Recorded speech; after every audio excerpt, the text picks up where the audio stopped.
Karon adlaw sa Martes sa Semana Santa.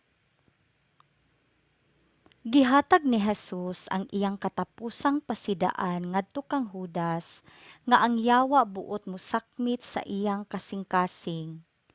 Gitanyag niya ang pan nga iyang gituslob sa panaksan agig pagpakita sa iyang gugma ug pagpakighigala uban ang hilom nga paghangyo kaniya sa pagpabilin ug pagsalikway sa kangitngit pinaagi sa pagpili sa kahayag.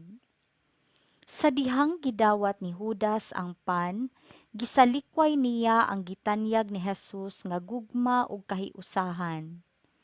Mibiya siya kanila ug nagpadayon sa iyang daotang laraw ug sa ingon iyang gitugutan ang kangitngit nga milamoy kaniya sa hingpit. Kinutlo gikan sa basahon ni propeta Isayas. Pamati kanako o kapuluan ug patalinghog kamong katawhan nga atuas sa layo. Gipili ako sa Ginoo didto pa sa tiyan sa akong inahan, gihatagan ako niya sa akong ngalan. Gihimo niya ang akong dila sama sa usa ka hait nga espada, gipanalipdan ako niya diha sa landong sa iyang kamot, gihimo ako niya nga usa ka talinis nga udyong, ug gitaguan ako niya diha sa iyang sudlanag pana. Ug giingnan ako niya, Israel, sulugoon ko ikaw, ug pasidunggan ako tungod kanimo. Apan miingon ako, kawang lamang ang akong kahago, gigamit ko ang akong kusog sa wala lamay hinungdan. Apan siya ang muhatag kanakog hustisya ug ang muganti kanako. Sa wala pagani ako matawo, gipili na ako sa Ginoo aron pagtigom sa nagkatibulaag nga katawhan sa Israel. Gipasidunggan ako niya ug gihatagag gahom. Miingon ang Ginoo kanako, may mas dako pang buluhaton nga akong ipabuhat kanimo aron pagpatunhay sa mga banay ni Israel ug sa pagpahiuli sa nasalin niya. Ug himuon ko ikaw nga kahayag sa kanasuran aron ang akong kaluwasan mudangat sa kinasuokan sa kalibutan. Ang pulong sa Ginoo. Salmo responsoryo. Awitan ko ang imong kaluwasan. Kanimo o Ginoo nagadangup ako, ayaw gayud itugot nga ako kaulawan. Sa imong katarong luwasa ako ug palingkawasa ako, ipaabong ang imong dunggan kanako ug tubaga ako. Awitan ko ang imong kaluwasan.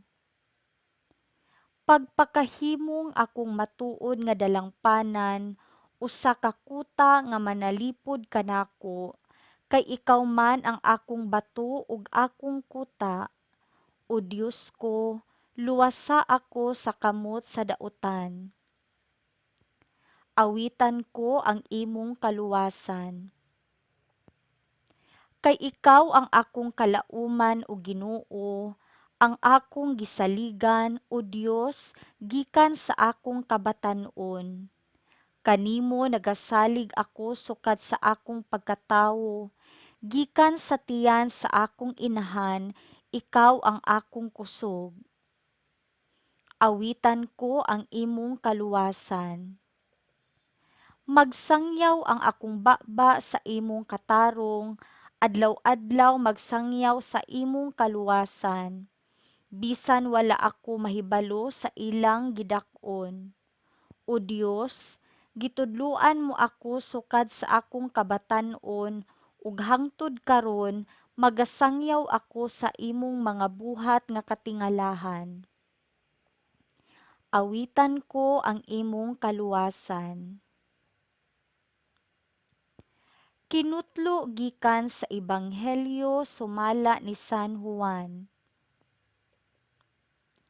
Nasubo si Jesus pag-ayo ug miingon sa walay lipod-lipod ngadto sa iyang mga tinun-an. Sultihan ko kamo, usa ka ninyo magbudhi kanako.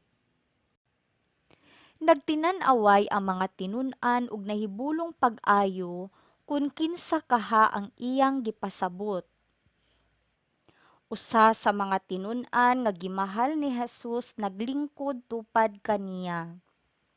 Si Simon Pedro misinyas kaniya ug miingon. Pangutan-a si Jesus kung kinsa ang iyang gipasabot. Busa ang maong tinun-an midip-ig kang Jesus ug nangutana. Kinsa man siya Ginoo? Si Jesus mitubag. Ituslob ko ang pan sa panaksan ug ihatag ko sa magbudhi kanako. Busa mikuha siyag pan ug gituslob niya kini sa panaksan ug gihatag kang Judas, ang anak ni Simon Iscariote. Sa pagdawat ni Judas sa pan, si Satanas misulod kaniya. Miingon kaniya si Jesus, "Buhata dayon ang buot mong buhaton." Walay usa ni adtong didto sa kan-anan nga nakasabot nganong gisulti kadto ni Jesus kang Judas. Ug sanglit si Judas man ang nagkupot sa puntil sa kwarta, pipila sa mga tinun-an naghuna-huna nga gipalakaw siya ni Jesus aron pagpalit sa ilang gikinahanglan alang sa pangilin o kaha may ipahatag si Jesus ngadto sa mga kabus. Gidawat ni Judas ang pan ug midali siya paggula. Gabii kadto. Sa nakalakaw na si Judas, miingon si Jesus, "Karon, ang himaya sa anak sa tawo gipadayag, ug ang himaya sa Dios gipadayag pinaagi kaniya. Ug kun ang himaya sa Dios gipadayag pinaagi kaniya, nan, ang Dios magpadayag diha kaniya sa himaya sa anak sa tawo, ug kini iyang buhaton dayon. Mga anak, dili na ako magdugay uban kaninyo. Mangita kamo kanako, apan sultihan ko kamo karon sa akong gisulti sa mga Hudiyo. Dili kamo makaadto sa akong adtuan." Si Simon Pedro nangutana kaniya, "Ginoo, asa ka man moadto?" Si Jesus mitubag, "Dili ka pa karon makaadto sa akong adtuan, apan makaadto ka ra unya." Si Pedro nangutana, "Ginoo, nganong dili man ako makauban kanimo karon? Andam ako pagpakamatay alang kanimo." Si Jesus mitubag, "Andam ka ba gayud pagpakamatay alang kanako? Sultihan ko ikaw, sa dili pa motugtugaok ang manok, ilimod mo na ako sa makatulo." Ang Ebanghelyo sa Ginoo.